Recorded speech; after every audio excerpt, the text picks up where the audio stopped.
Sup Shredders, my name is Logan, aka Spiderhands, and welcome to an SP Reacts, where today we've got ourselves 6 tracks from an act named Spaceman 5.0. The first of these being Sailor Omni, and if we switch over to here, we've got ourselves again the first single on the screen with the art up there. We're going to be reviewing a total of 6 tracks today, starting with this one. I should note this isn't the first time I listened through Spaceman 5.0's work, but could check out more. We're going to listen through each of these tracks from start till finish. And we're going to hear what we think. Let's do it, let's go. Sailor Omni.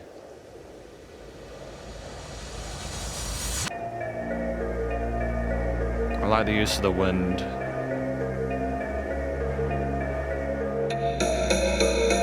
Oh.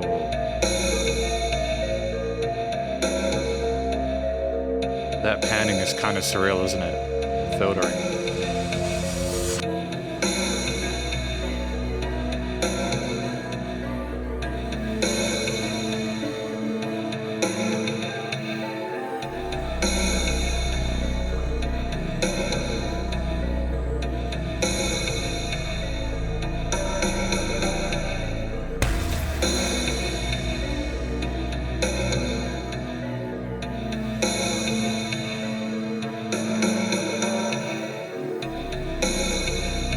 Yeah, the asymmetry is quite stark, isn't it?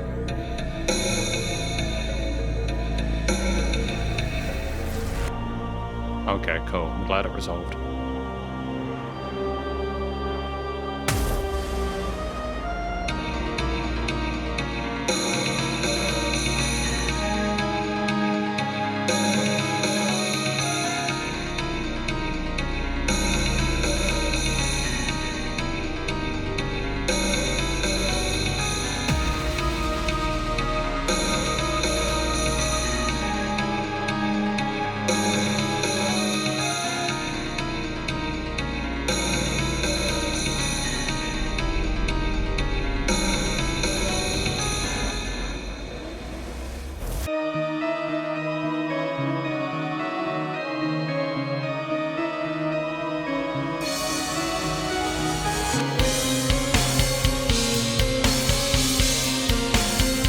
Polyrhythms.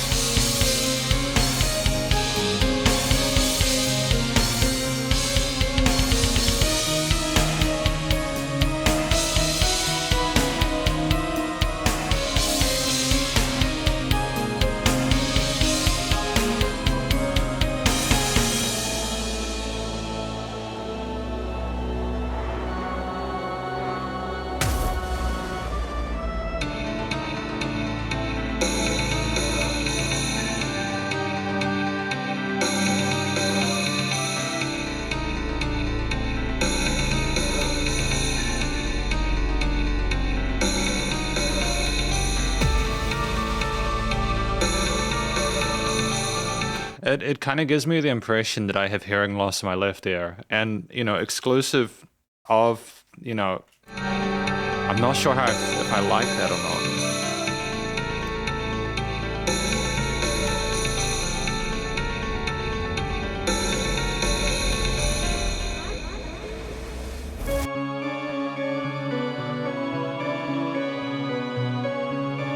I mean, to be fair, I might.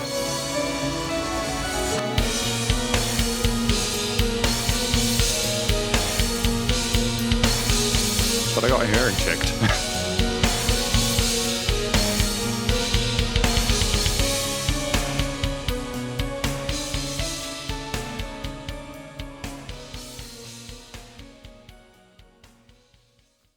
Okay, so that was a really surreal starting track. Let's talk about it. So in each of these post-track sections, I'm going to provide an overall song analysis of everything from lyrics and vocals all the way through to studio production, as well as any applicable constructive critique, and then finally my general thoughts from a listener's perspective, although that'll be sort of more so at the end once I've heard everything. Before we go any further, what do we think this track is about? Considering that it appears to be an instrumental, I'm not entirely sure, aside from having the Sailor Omni and this potentially being their theme. I would assume that would be the case, And I think that's a cool thing, like in isolation there. It's a huge sounding piece, but there's also a sense of innate chaos within it from the way that is constructed, from the way that is sort of like things are panned and stuff like that. It's almost kind of surreal and intensely dramatic. So I think if that's the aim we were going for there, then we utterly succeeded. And I don't really think we needed to, well, we had sort of choirish kind of sounds at certain parts, if I remember correctly. We didn't have a distinct narrative, and I don't think we necessarily needed to, especially in a track of this shorter form factor. It is 3 minutes 32. And we're gonna go through it because it starts with the wind foley, and that's just fantastic in terms of, especially when you look at the art of that woman with the two sides, you know, the angel and devil kind of complex. You've got like this kind of intensity and drama with that you can see the aura around them, and the wind kind of, I think, represents that. You've got this da-da-da-dum, this kind of melody that's repeated there, this loop there, and it's intensely kind of like, it's very sort of uncomfortable sounding. It's minor oriented there. And the kind of distant nature of it makes it seem like something terrible is about to happen. And some of these notes are repeated in a higher range with some of the other instruments that we get a bit later on the far side, or on the right side, should I say. On the left, there's this intense resonance in the low mid, and that's what I meant when I was listening through it, by how it kind of sounded like I was losing my hearing a little bit, and it was to an extent where like it was actually distracting. Now, I understand that there are elements that come in on the left side to counter that and kind of fill out the frequency spectrum or stereo field as well. You know, so that it negates that effect. But it was just that it was long enough, you know, until the 30-second mark or something along those lines that we had that it was like, oh, you know, if you are new to Spaceman, should I say, 5.0's music, you might consider that to be the ultimate kind of mixing experience. But I think there's a sense of mystery surrounding it there, like you never know what's coming next, in part because of the symmetry in that regard. I think musically, in terms of the melodies and overarching harmonies, it makes sense. You have some interesting adjustments of rhythm in terms of like the 1 minute 11 mark, for example, where the keys really pick up and you go double the speed of anything you've had before. It's drama there. It's stressful with the note choices, some of the minor and potentially diminished, and some of the note choices there. But there's also this kind of quirky beauty about it with how some of the upper notes, like the choir voices and stuff like that, oscillate.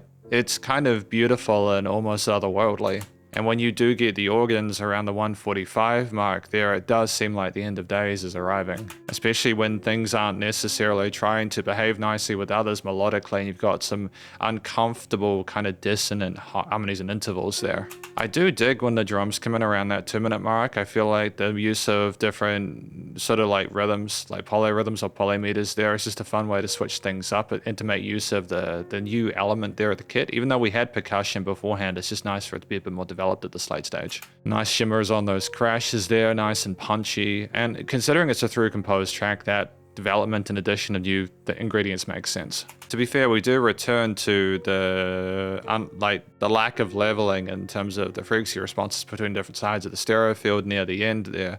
It's like the reverb of the dong dong is what's causing that wah kind of thing, and it's kind of all pervasive. But I do think that it's got a nice sort of fade out at the end with those ride patterns that we have there. And ultimately, I think the twists and turns that you have in it, alongside those moments where it's sort of a little bit disconcerting, actually make the track more interesting to listen to. And I think if it is authentic to the character that we're trying to discuss or perpetuate, then that's totally fine.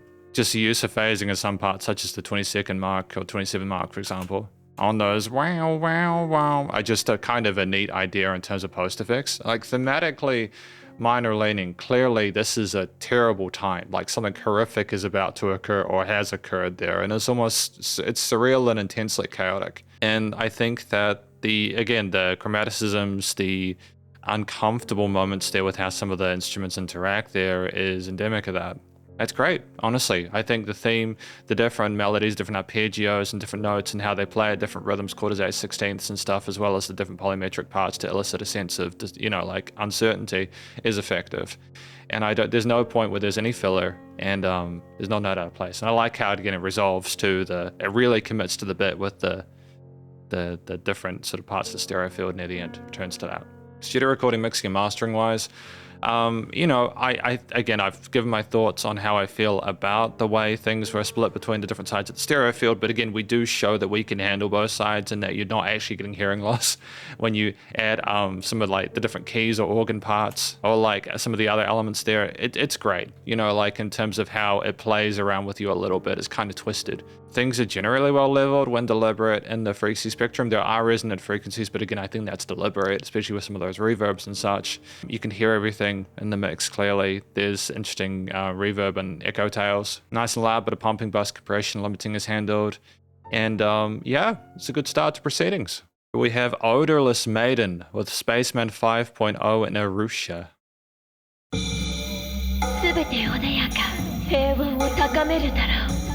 We're really committing to doom on the left side, aren't we?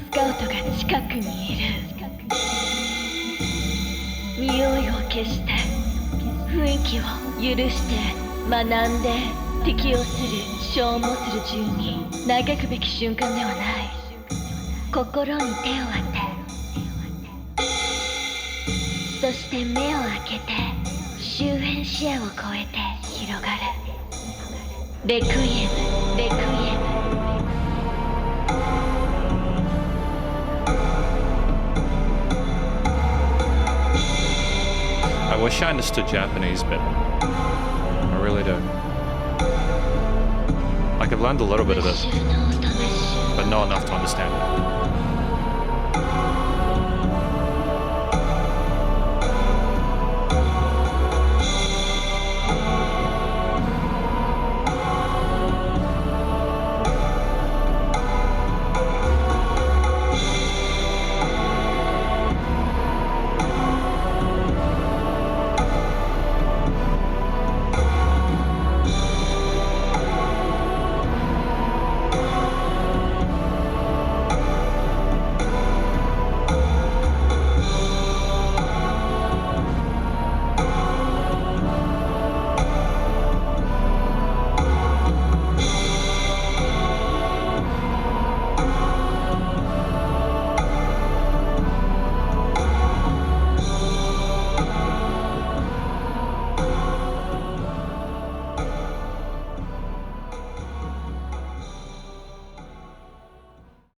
So that was Odourless Maiden with another fade out at the end, with Spaceman 5.0 and Arusha, who I feel was probably the woman speaking at the start of that track.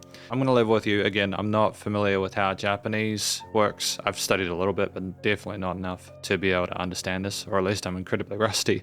But I do kind of dig that there was a voice in here. I think that's really important, especially given that in a shorter form track, you probably don't even necessarily need it. It's just that it adds a little bit more of an anchoring complex to it, where it's like, oh, we might have more voice, we might have more context. Or for someone who can understand Japanese, they're like, oh, I'm getting a story and a really short track.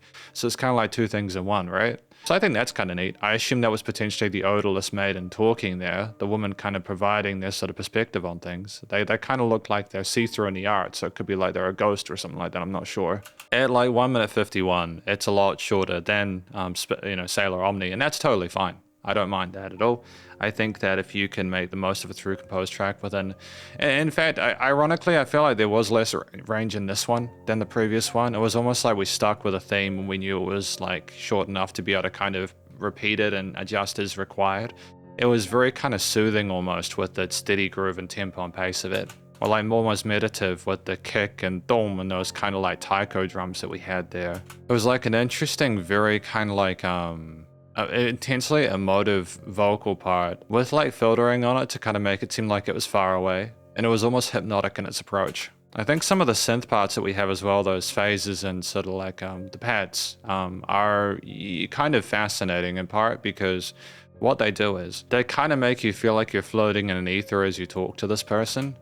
The way they kind of don't have a lot of substance, they don't have a groove you can kind of vibe along to, you're kind of held in stasis, eh? You have these brasses around the 36-second mark there, which are kind of intense in the low end there, and they add a bit of kind of push. And you have this kind of gravity to it that's caused by how kind of prominent and sort of like heavy they sound, I suppose. How they're not trying to fit comfortably into major or minor triads. They're really sort of like enforcing that low end. I do kind of dig around the 56-second mark where you have those choir parts come in and they play around with those brasses and some of those layers. Like, we harmonize amongst the elements there, and even though we're not trying to make it sound quote unquote nice, it's still quite stimulating. It kind of makes it seem like whatever speech we were provided by Erusha is something we really need to pay attention to. Something pretty big is going to happen next. And we deliberately play with flat seconds and kind of abrasive notes there as a sense of tension and drama, kind of similar to Sailor Omni, but just with a different, I think, less chaotic. And I think the adjustments of those kind of that kind of percussive elements there, with the lack of a full drum kit this time, just make it seem like we're kind of sitting there, again, meditating on it, but the world is kind of lighting up around us, or we're going on some sort of journey. I'm not quite sure. It's fascinating.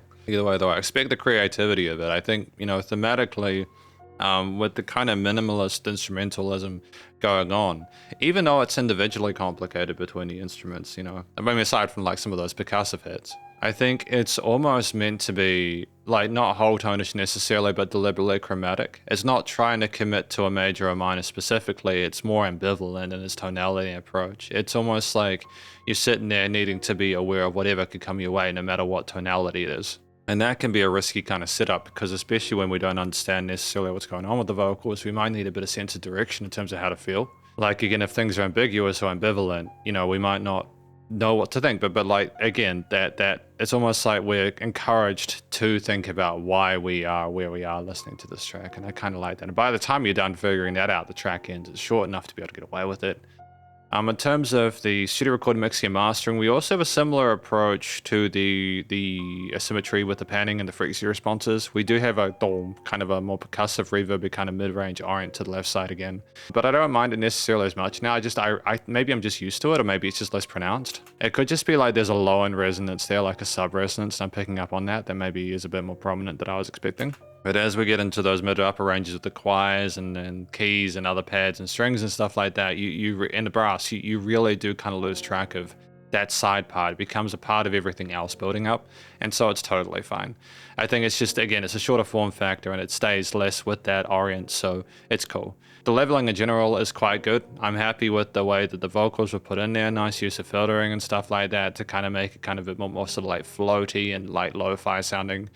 Again, not nice and loud in the sense that it's kind of going at you. It's just it sounds as loud as it needs to be for terms of mastering purposes. And yeah, no complaints on my end with this one. I think, again, the short form factor worked well. Because we now have the Himeis. We're returning to this album for Odourless Maiden Metal Mix version. Let's go. What have we got? With bleakness of a risk. Get that art up on the screen there as well.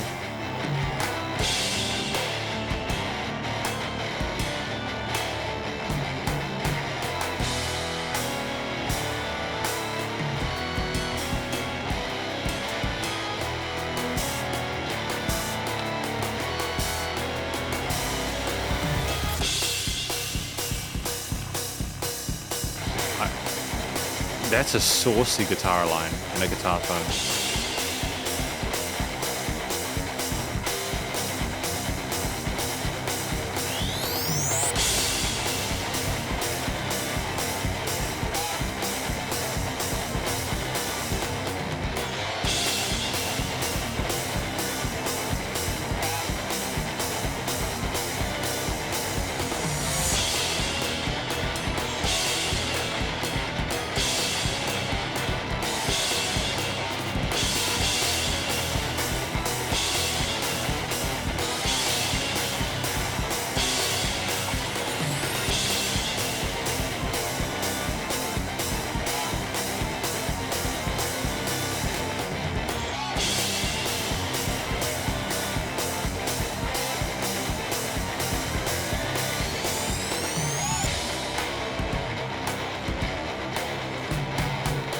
I mean, there's a lot of variety with drums, which I appreciate.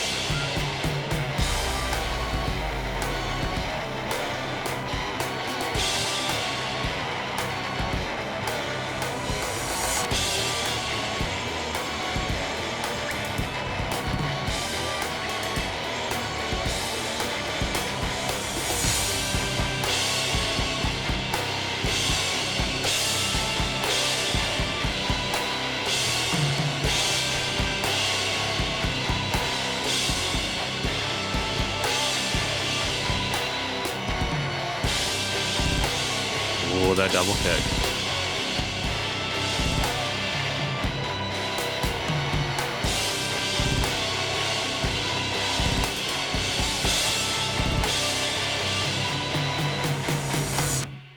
Nice, that was cool. All right, so that was the Odourless Maiden metal mix version. Oh, I understand why it's being a bit weird.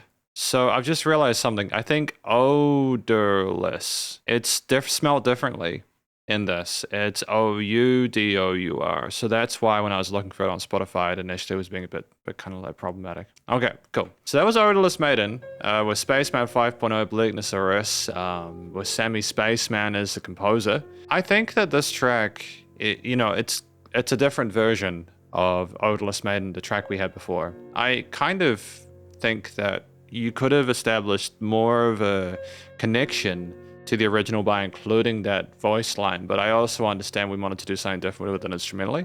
So that's fine. That's okay if we want to do it like that. Again, like, it's a longer track at 2 minutes 35. With a lack of vocals, we're sort of primarily focused on what's going on with the instrumental parts, including the guitar, bass, and drums, as well as some of those organ components and the risers that we have quite sort of like prolifically throughout the piece. You immediately, at the start of the track, again, have these organs, I think, potentially playing similar notes to what we have in the original. There's just this kind of this crunchiness to the guitar parts, the rhythm parts, which kind of reminds me of a lot of kind of music that was released like for video games in the 90s and stuff like that. It has this kind of vintage kind of charm and nostalgia to it. It's very kind of like spicy. And you have these drum samples as well with like the cymbals, the kicks, the snares, etc., which do sound heavy.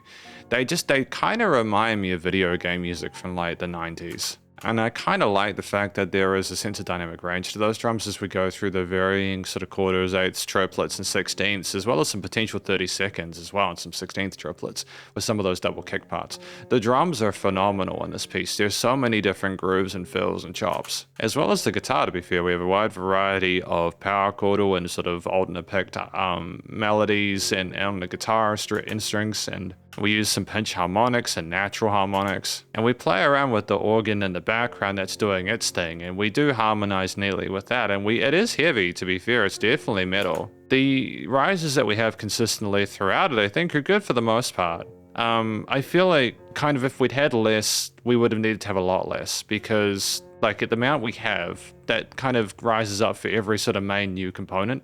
If we had less, it would have maybe needed to have been like every new section, and to be fair, it kind of flies by, so it's fine. I think the bass that we have there, even though it's relatively subtle, still works neatly at kind of rolling with those root notes. I think the mixture of sort of like normal time and double time and half time stuff with the triplet and 16th triplet double kicks is sweet. I think that it's just nice to have that kind of animosity behind it. Yeah, honestly, I think at the end there with the way it rises up and kind of fades out as well, it's kind of cool. Honestly, it's neat. Like, I can tell they put a lot of effort into trying to finesse those drum parts there. It really, I'm not sure how they recorded or produced those, but like what I kind of dig about it is just how like unapologetically kind of like fire and feisty it is. So yeah, honestly, guitar parts quite well played there. Happy with the different grooves and chops and rhythm elements of it. I think the organ provides a nice sort of sub-lead in a way that doesn't necessarily need a main one. It's more with the aesthetic that's put forward by this than I think anything else. Thematically minor oriented because, you know, to be fair, a lot of metal is, and it just sounds cool when you have distorted guitars and drums with heavier elements there. It gives the inference that things, unlike the original Odourless Maiden, are just a little bit more dire than one might suspect there. Like maybe this is the sequel to that. It's like the kind of result of what's occurred with that sort of like ambiguity before. And I think it's sweet. I think if you'd had any additional lead elements within this sort of like switching things up, it would have been a little bit kind of like distracting. Yeah, I think any of the sort of chord progressions that you have in here kind of lean in that direction. And it's more about the heaviness of the music and the spice and fire behind it than anything else. With the organs again providing that sort of like necessary connection to the original track, to not sort of completely disassociate. Studio recording, mixing, and mastering. I like the way that the guitars, bass, and drums sound. I think that they've got, again, like the aesthetic of the kind of 90s sort of like sort of tone of the crispiness of those rhythm guitars there, the kind of punchiness and the kind of blockiness of some of those double kicks, as well as cymbal and ride hits. I think also The dynamic range on the drums is good. Nice and heavy throughout. Things are reasonably well mixed. There is a stable low end to it. Bus compression limiting is handled, and I think again the organ has presence too without being too much. It's a nice cut, like a amalgamation or like fusion of the original plus their own sort of take on it. And I think it's nice to just experience a different angle of the original. It's not like an unknown thing to me. I've reviewed both metal and non-metal mixes of tracks before, but it's good to check out more. We have Butterfly Vampire, track number 4 with Arusha. 疫病の種には黒い亡霊が汚れながらもまばゆい慰め花びらをはためかせ岸辺に響き渡る血管から現れた翼と歯を持つ人間だ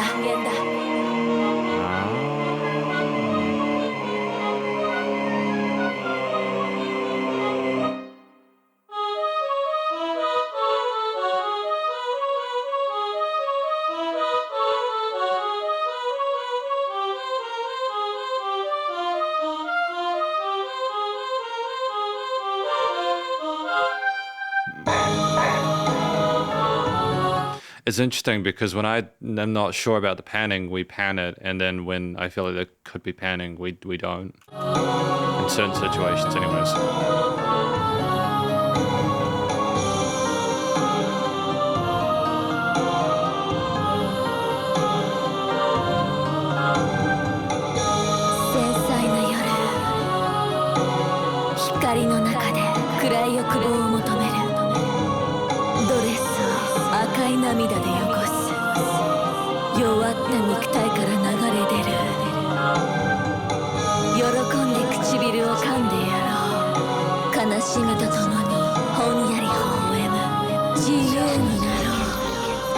Interesting panning of those vocals there as well.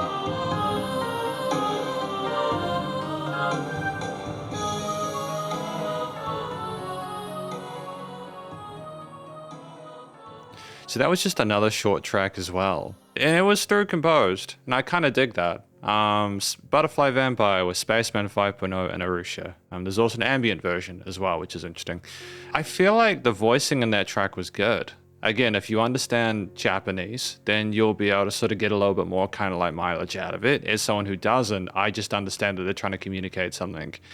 And it kind of, I want to know, but I don't, and that's okay. I assume if you had like a music video for this, you'd be able to sort of show the lyrics on the screen, the translations or something like that.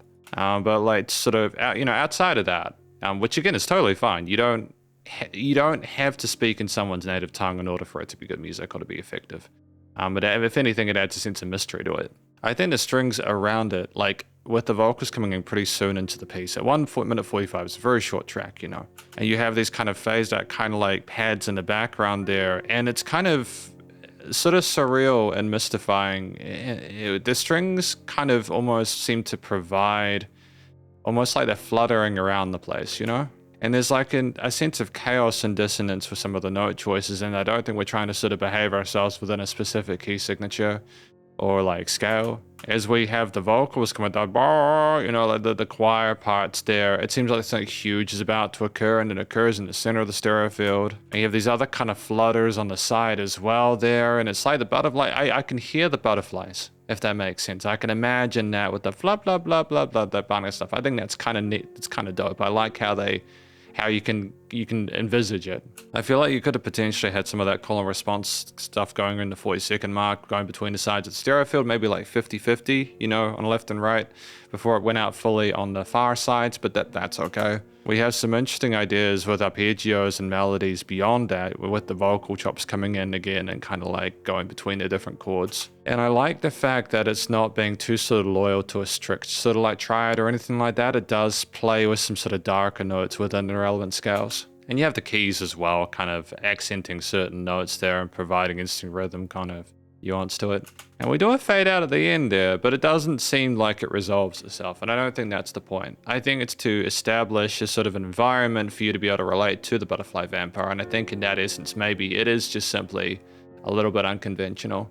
I think, if anything, it's a bold kind of choice to have that, again, that ambiguity here. But it still kind of reflects enough, such as with Sailor Omni and Odourless Maiden, for you to go, okay, maybe this is not meant to make complete sense at first. Maybe there's lore behind it, or maybe you're just supposed to think about it more because you're trying to figure it out. Thematically, with the minor leaning of a lot of these notes, as well as the string choices there, the rhythms and such, and the structuring being a little bit kind of like irregular and unconventional, you kind of think it's more about the taking the journey, going through the dialogue. I suppose if you knew what the words were, you'd maybe understand the structure a bit more.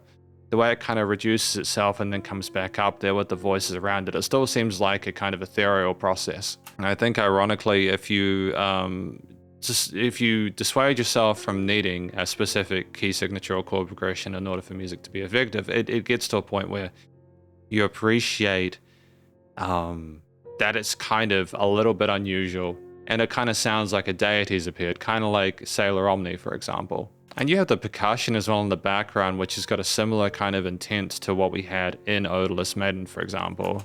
It's very kind of like meditative and almost like it's trying to sort of like entrance you in it. But it fades out and you're kind of left wondering or wanting more or wondering what happened. Either way, interesting chord progressions and ideas there. Studio recording, mixing and mastering. I quite like a lot of the ideas that are presented here, like in terms of the way things are leveled. The voice sounds clear in the mix, the strings and the choirs do, and the percussion is deliberately a bit less sort of like forward in the mix to be a background kind of process that you maybe hear on a second listen. Great use of automation at the end to sort of fade the track out there. No weird resonant frequencies of this one. I think the panning in general is also like well balanced. I think at one point I mentioned that it was panned when I wasn't expecting it, and when I was expecting it, it wasn't. And it's more that that 50-50 thing on the sides with that quieter middle bit around the 40-second mark is what I saw mentioning in regards to that. Typically the panning was really good. But yeah, bus compression limiting is handled. Just another interesting track. And yeah, we're on to track 5 now. Back to the He Maze with the middle mix versions there. We've got Butterfly Vampire with the bleakness of Eris. Let's go. I do recognize that organ theme.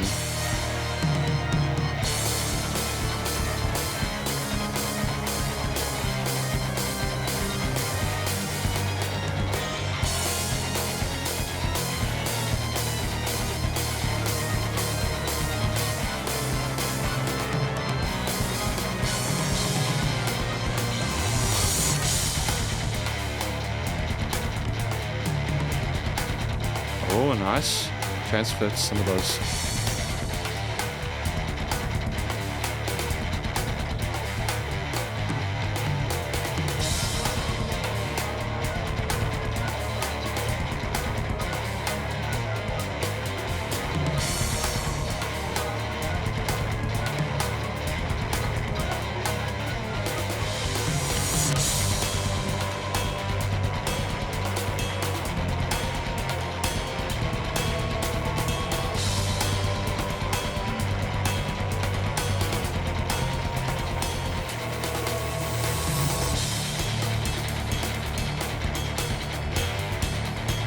Oh, some interesting syncopated parts there, eh?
And they're incredibly complicated drum parts.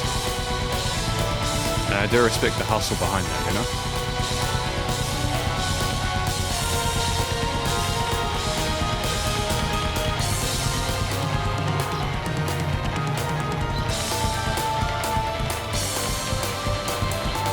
It's nice to have a bit of extra development with the keys as well.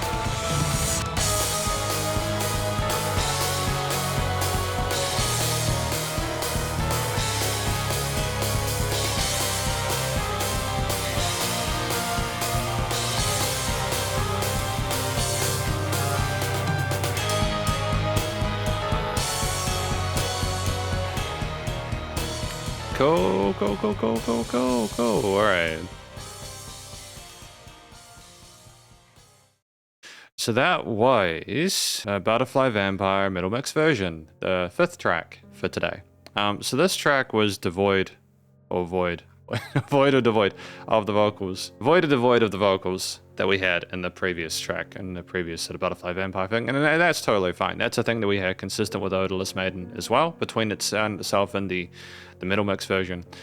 So I think we are left with the connection of the organ and the guitars, bass, and drums being of a similar consistency to what we had prior in Odourless Maiden Metal Mix version. I think that's totally fine. I think that you've got consistency across the album itself. Like immediately I recognize that that kind of organ part we had at the start there, and that helps you tie yourself into the original. It's a track that's just twice as long as the original. So on basis of that, you're kind of wondering, how are we going to expand this piece out to, again, almost 4 minutes? And I think part of that, is the wide variety of different guitar parts, drum parts, etc., alongside the keys and what they do. And I think that we do flesh out the concepts that are within it quite well as sort of bring some new elements in it to kind of like build it. I think the kind of thrash metalish kind of dugga kind of like parts they remind me a little bit of Master of Puppets, to be honest, by Metallica.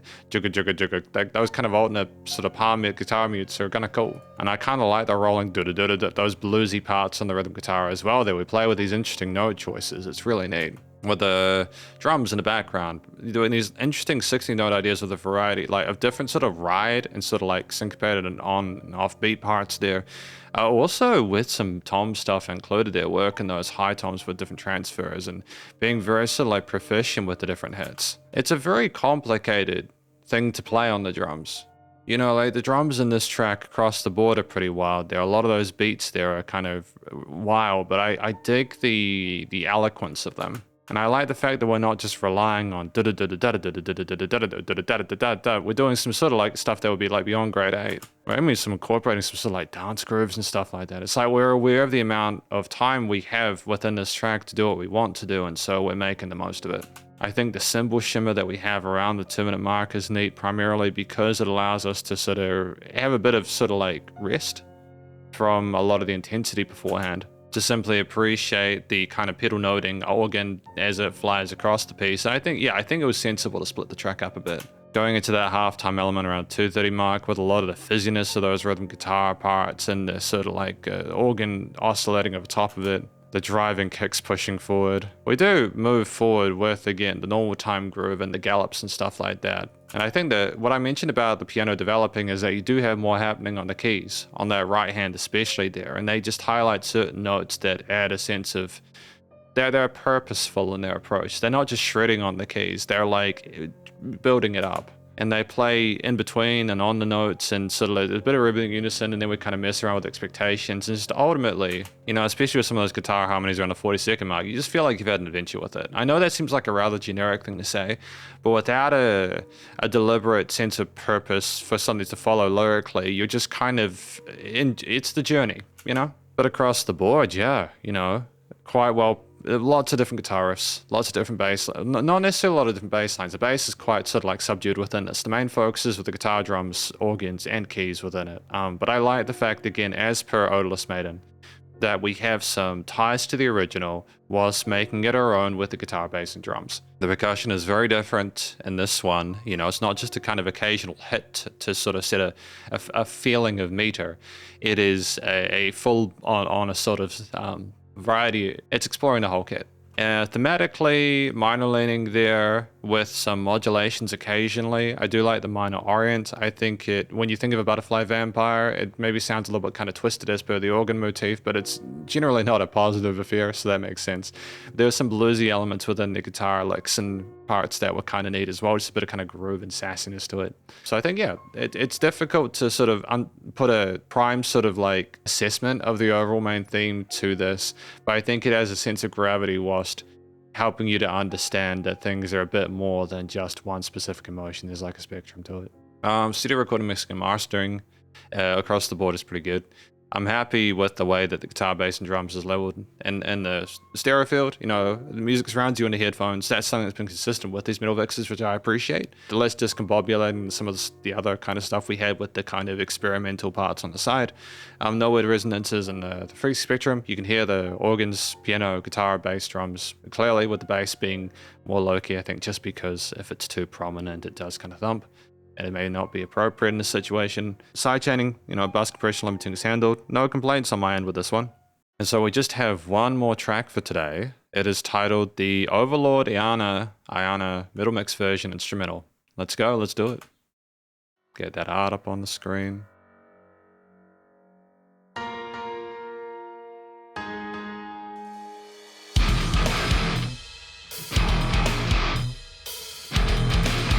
That bass is fantastic, dude.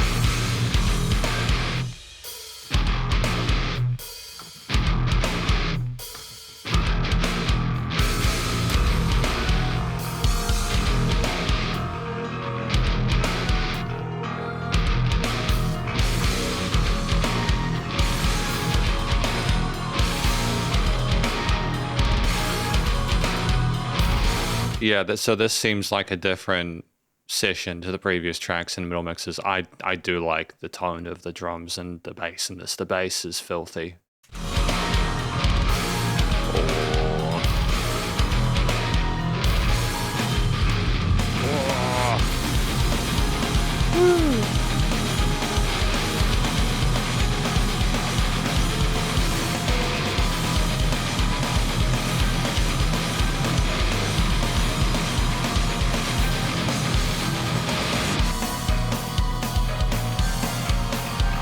Sounds like a boss theme,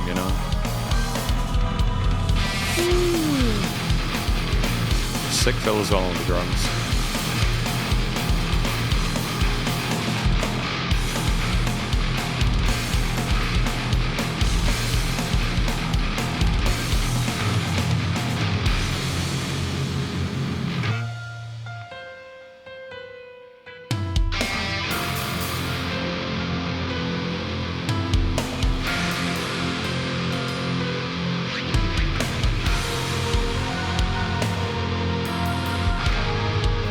Tempo shift.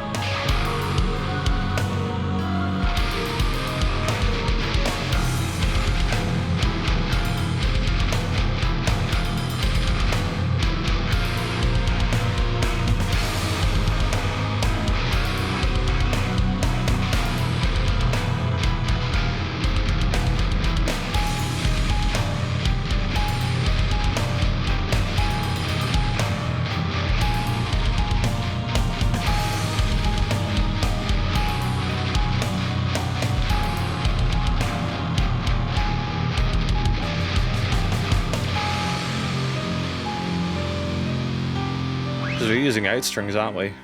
8-string guitars.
That was kind of fascinating. Like legit, I enjoyed my time with that one. This is the first track today where I've been like, there's just been a part of my brain that's kind of, and I liked it. I liked it. No vocals in this one, so we're not really sure of who Overlord Iana is. Aside from the fact that they're clearly someone who is quite powerful. You know, like the way the guitars sound is quite oppressive. You know, and I dig that. I like the fact that there's just different samples on these different instruments within this one, or different guitar tones, where I just feel like we've had more time to sort of assess the possibilities in regards to that. And with, again, like I liked the previous metal mixes we did. There was just something a bit more kind of rugged and ruthless about this one.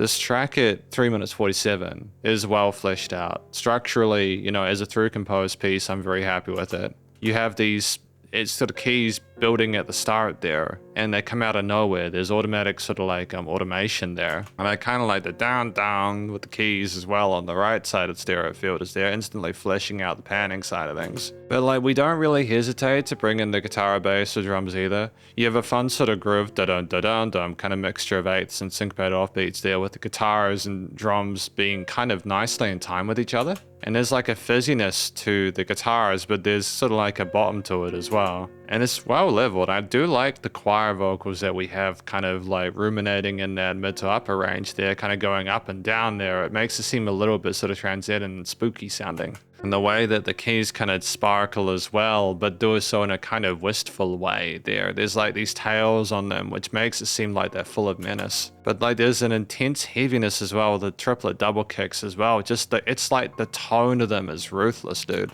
And as we kind of go forward, we push with the double kicks and the whole entire drum kit and the guitars in time with each other, and you have your keys kind of popping off on the right side there. We really feel like we're going on some sort of mucked up adventure, and it just kind of builds and builds and builds, and everything's kind of like roaring over top of each other until that 1 minute 30 mark. And what's kind of neat about this track is that it slowly builds its tempo up, and it has a bit of kind of pace to it, and then it brings it back down, and you really don't know why that is. You don't know why they're doing it. It's almost just a very sort of like steady change of pace there. It's a little bit kind of like unsettling, like as our world sort of changing beneath our feet, as we kind of dun-dun-dun, like we kind of play around with different speeds due to the changes of tempo with like some of the ride parts, with the consistent thing being the chugginess of the power chords and some of those diminished and flat seconds and stuff like that. But the 8 string there, the duh, you know, that low note is fantastic. I like the force behind it. It's just got a great kind of like assertion to it. And as we have the keys continuing to sparkle up above, playing arpeggios and different melodies on the right hand there, with a sense of kind of like gravitas to it, as the guitars dance underneath it, returning to the original riff that we had at the start there, dun-dun-dun-dun, as everything else that's kind of been introduced fleshes itself out on top. You eventually get to a point where the guitars are by themselves again, and we're done, basically. And ultimately, it's quite an organic experience there. You're not really sure who Overlord Iana is, but you do know that they're not. You need to stay out of their way. Either get with it or stay out of their way. But I just think, again, the changes, the tempo are just a great way of mixing things up in the through composed track. And ultimately, I don't think we needed to have more instrumentally within this. We didn't need a lead vocalist, in part because of that. You just got the vibe of who this person is from the sounds that you had from the mixture of guitar and bass. The bass tone was beautiful. I love how much more aggressive the bass was. It's just so much heavier when you have a 6th sort of bass tone in there. Like, it sounds commercial grade to me. So when you include the rhythm guitar still being predominantly low end oriented with the bass, and then the drums exploring the whole kit, and then you have the keys and organs and choir parts on top, it's like an evolution of what we had prior. And you leave the mix feeling like, you know, Spaceman 5.0 is onto some really cool stuff. And they've got some really dope tunes out there. Thematically, again, with minor leaning, with some occasional chromatics there, some modulations there, Phrygian modal stuff with the flat seconds. It's meant to sort of be dark and foreboding and twisted sounding, and I think that it makes that known. Even though there's moments of like respite, again, with some of the keys just sitting there, you know, by themselves there, you have breaks. There is dynamic range as per most of these other tracks within this. It's just simply a piece where we make the most of the length of time we have without any filler. And in terms of the studio recording, mixing, and mastering, I love the tones, as I mentioned, of these different instruments. Nice level throughout the stereo field, no wood resonances in the frequency spectrum. Bus compression limiting is handled, nice sort of like side chaining of some of those kicks there. The back, you know, like things that have room to breathe. There's dynamic range, nice and loud, but a pumping bus compression limiting is handled. Great work. We're going to talk about these tracks more in the conclusion. Because welcome to the conclusion of my review of these 6 tracks from an act named Spaceman 5.0, with Sailor Omni, Odourless Maiden, as well as the Odourless Maiden middle mix, the Butterfly Vampire, as well as the Butterfly Vampire middle mix, and then Overlord Iana, the middle mix instrumental. In this section, I'm going to provide an overall analysis of these 6 tracks for everything from lyrics and vocals all the way through to studio production, as well as any applicable constructive critique, and then finally my general thoughts. From a listener's perspective, before we go any further, what do we think these tracks are about? Effectively, I think this is about world building. For Spaceman 5.0, they've got Sailor Omni, who is like an honored kind of like angel demon there, and the music kind of reflects that quite well, I think, for reasons that I discussed. And because each of these tracks have their individual sort of like mini conclusions that you can check out for the track-specific feedback. Then we had the Odourless Maiden, who was kind of like a ghost, like kind of giving us advice from far away. We had the Butterfly Vampire, where you could kind of hear the organs and stuff fluttering. And then you had Overlord Iana, where it was ferocious, and it was kind of like an evolution of what we had prior there in terms of some of the production elements, especially, and all the tones of things. And you got a sense of real danger from that. We didn't really have singing. We had vocal parts within Odourless Maiden and Butterfly Vampire. I think that's absolutely fine. I don't think we needed more than that. We had like choir-ish elements, like sounds there that provided melodic or harmonic inferences within the piece there, ideas that harmonized neatly within any of the applicable organ or, you know, string or piano or guitar, bass, drum parts there. But like the vocals were only in the non-middle versions. The middle versions had the choirs and some of those organ elements there to make it sort of like connected and identifiable, but it was more about the groove and the chug and those middle mix elements. I think that's totally fine. I think that it's totally okay to make instrumental music when you can structure them in ways where it's compelling. I think with the vocal parts, we did hear the sort of spoken parts. They were well acted. I like the reverb and tails on them. I like the fact that they were kind of filtered in the mix to make them seem a bit more kind of like surreal or like ethereal sounding. And the music kind of played well and made allowances for those vocal parts when it needed to. And when it didn't need to, it just chugged. Each of these tracks is through composed. We do have a variety of different guitar, bass, drum, key, sort of like organ, string, sample parts with lots of rises, especially in the middle parts. We explore a lot of different chord progressions, and the bass lines, whilst being relatively subtle in most of them, so it's a bit more sort of prominent in Overlord Iana, and that I think was a good thing. But then at the same time, we didn't really have guitar in the non-middle versions. It was mostly those organs and pads and strings and stuff in those non-organ or non-middle ones, with occasional going kind of hits there. We to be fair, we did have a drum kit and Sailor Omni, like at the end part, playing some sort of polyrhythmic elements on the kick snares and hi-hats and stuff like that. But it was more about the almost meditative consistency of the chord note or whole note kind of hits there to kind of propel you through as the strings or the keys or the organs played a variety of different sort of 8th, quarters, and 16th note grooves there.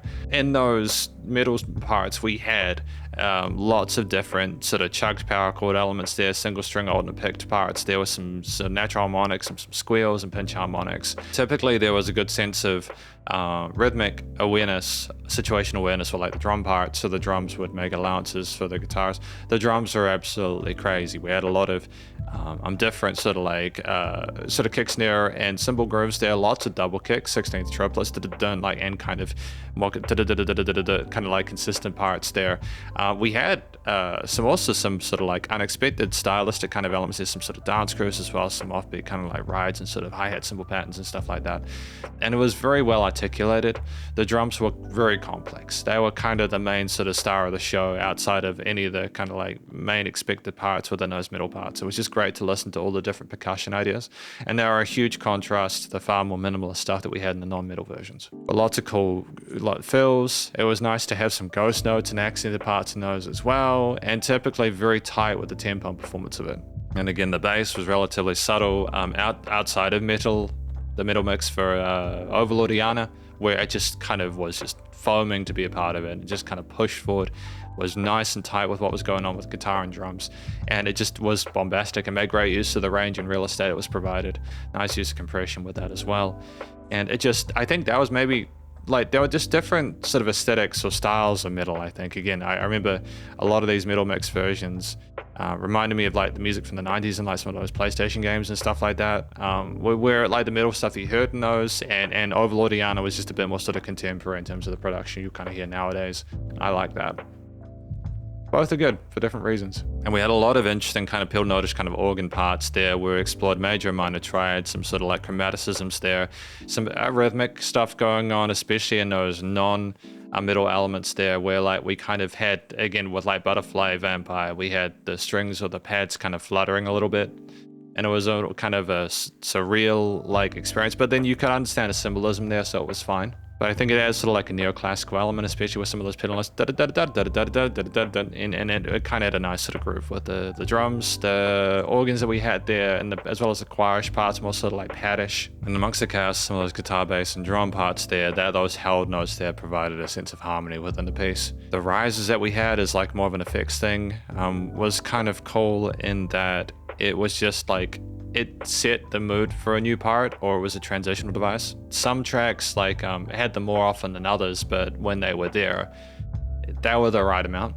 And just as a general comment, I know that I wasn't necessarily, well, I'm still not necessarily totally convinced with like the panning and some of those like reverb tails and the percussive hits on this far side, on the left side that, but like we did sort of explore different feels outside of the note choices and chords and stuff. So I suppose thematically we were either minor oriented in some of the middle parts, or we were more sort of ambivalent in terms of the note choices and the other ones. And I think that was simply more to provide a sense of like being in the awe of an entity, like an omnipotent being or something along those lines. You're more meant to sort of like stare in admiration as opposed to have a set mood behind it. So I think there was an interesting array of different emotions presented by these tracks. You could typically follow along to them, and if you understood Japanese again, you probably have like an even better experience with it.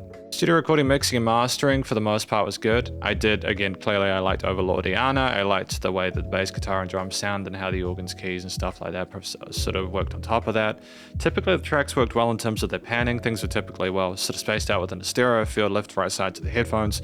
I wasn't always happy with the way, like in Sailor Omni, like it just was a bit disconcerting with how the left side had this kind of intense low mid resonance with the reverb tails to a point where it was distracting from the other parts. But to be fair, we did kind of have other elements kind of come in to fill that out and sort of equalize things as we went through the piece. It was just something I'm noting for transparency.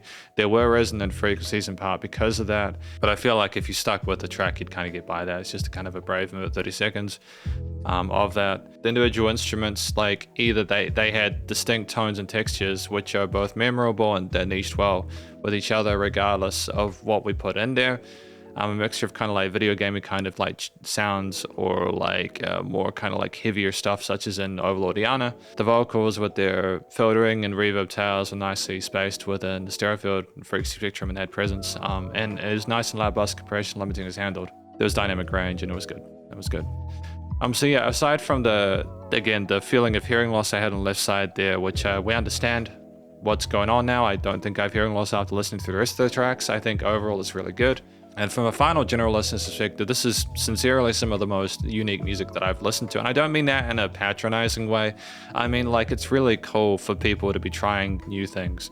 And to try and sort of like create their own characters in their own universes. I think in that extent, especially with Overlord Iana, which is my favorite for today, that's effective. I think that focusing on shorter form features and just trying to sort of tie more of a connection between the middle and non-middle parts is going to be really cool. But ultimately, just really satisfied and happy I got the chance to check out more of Spaceman 5.0's work, and I wish them all the best of luck in future with their musical endeavors. Because thank you for watching my review of these 6 tracks from an act named Spaceman 5.0, from Sailor Omni all the way through to Overlord Iana, Middle Mix Instrumental. Hopefully you enjoyed it. If you did, please go check them out via the various social medias and a Spotify page, and stay cool and stay safe, and please remember to support your local musicians and artists at this point in time, as they need the help more than able to the crazy stuff going on in the world, and I will catch you in the next SP Reacts. Spiderhands Out.